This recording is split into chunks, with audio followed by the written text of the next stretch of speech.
السلام عليكم خوتي وخواتاتي فضاء خديجه، كنتمنى تكونوا على خير وبالف صحه وسلامه.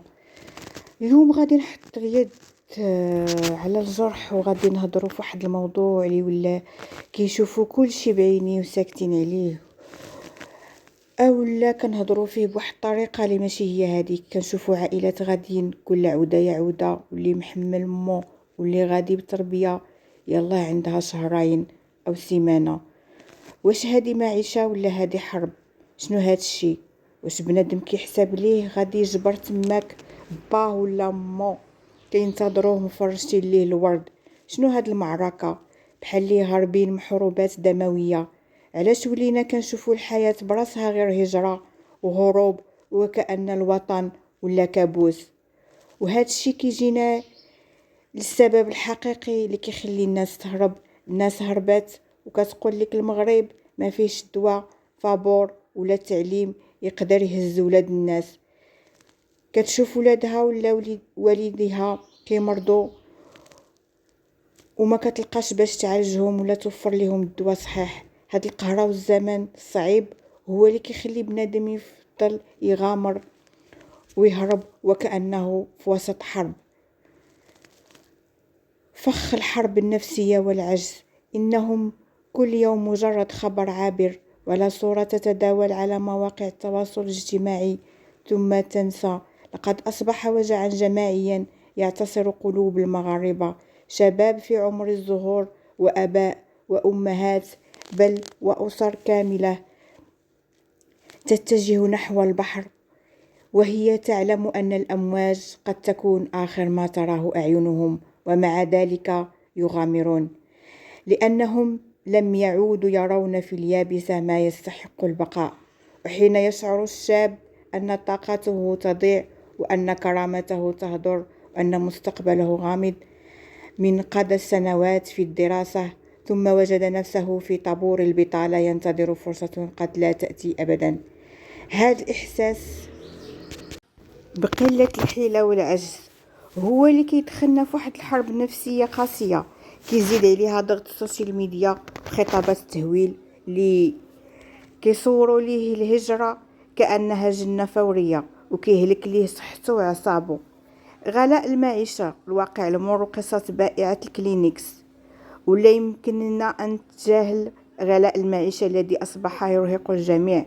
أسعار ترتفع باستمرار بينما القدرة الشرائية تتراجع، والأسر تكافح يوميا لتوفير أبسط متطلبات الحياة، حتى أصبح المواطن يحسب ألف حساب قبل أن يشتري حاجيات الأساسية. وملي كنكونوا كنهضروا على هذا الشيء كنشوفوا للأسف نماذج ما زرعين برا. عندي 4 الوليدات، الراجل ما خدامش. عندي 4 الوليدات، الراجل ما خدامش. كنقد وليداتي وحيد مشى لي عنده 14 عام، ما عرفتو دابا راه واش غرق ولا راه وصل.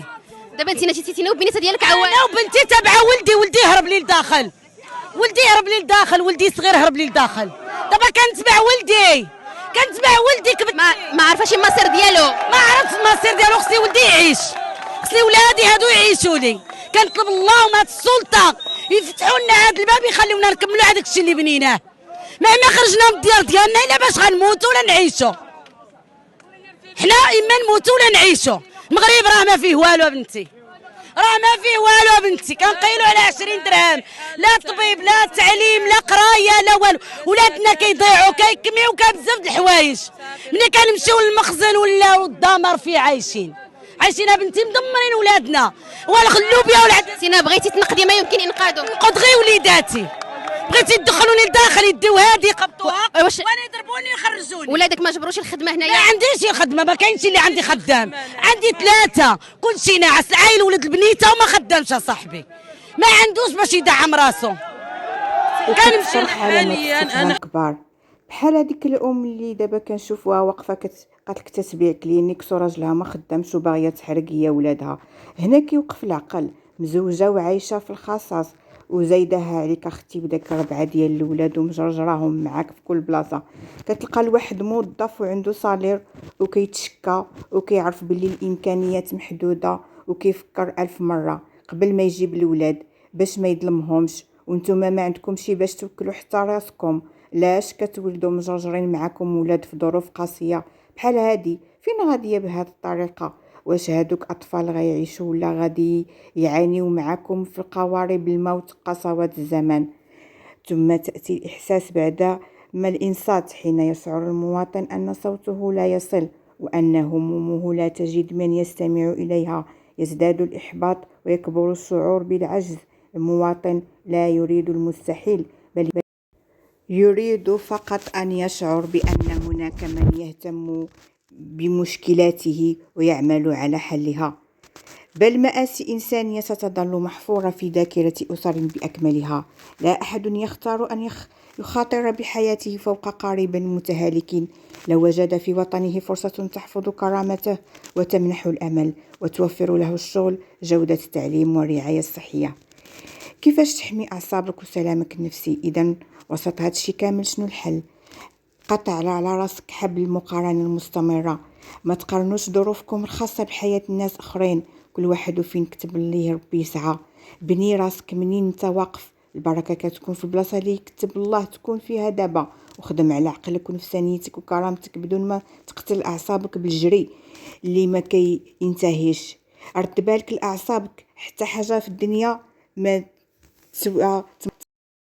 تمرض راسك وتفقد طاقتك وسلامك النفسي على قبلها، لأن صحتك هي اللي غتبقى تعين دوك الناس اللي عزيزين عليك. خوتي، الله يسر الأمور لكل واحد ناوي على شي طريق في الحلال والخير. الله يفرجها على كل واحد هاز هم مريض ولا هم والديه. ولكن عافاكم ديما حطوا راحة بالكم وصحتكم النفسانية فوق كل اعتبار. الهجرة ليست حلم الشباب الحقيقي، بل هي في كثير من الأحيان آخر الخيارات بعد أن تضيق بهم السبل. صحتك وعقلك هما راس مالك الحقيقي. تهلاو ليا في راسكم بزاف وخلي ليا رأيكم في الكومنتير بصراحة. واش كتفق معايا بلي الهجرة ولات ضغط نفسي كبير؟ وما تنساش تشترك وتخلي بصمتك. السلام عليكم.